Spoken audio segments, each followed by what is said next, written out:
لیکن اسلام کیونکہ ایک دین فطرت ہے اور ہر زمانے، ہر ماحول، ہر قسم کے حالات میں اس کی تعلیمات جو ہیں وہ کافی اور شافی ہیں، تو اس کے لیے ایک تو شریعت نے پردے کا حکم دیا۔ مردوں کو حکم ہے کہ تم اپنی نگاہیں نیچی رکھو، عورت کو حکم ہے کہ تم اپنا نقاب اوڑھ لو، کیونکہ جس وقت کوئی خاتون اللہ کے حکم اور نبی علیہ السلام کی سنت اور شریعت کو پیش نظر رکھتے ہوئے اور سیدہ خاتون جنت فاطمہ زہرا رضی اللہ تعالیٰ عنہ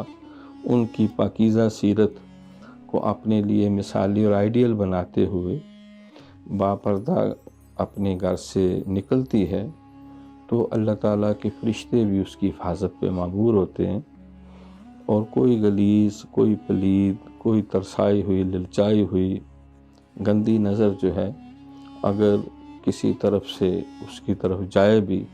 تو وہ اس کے پردے سے ٹکرا کر دیکھنے والے کے منہ کو آ لگتی، گویا کہ اس کے ماتھے پہ مار دی جاتی ہے۔ اللہ کی مدد ساتھ ہوتی ہے۔ حضور علیہ السلام کی دعائیں ہیں، سیدہ بی بی فاطمہ سلام اللہ علیہا ان کی پاکیزہ سیرت کا وہ عملی نمونہ بنی ہیں۔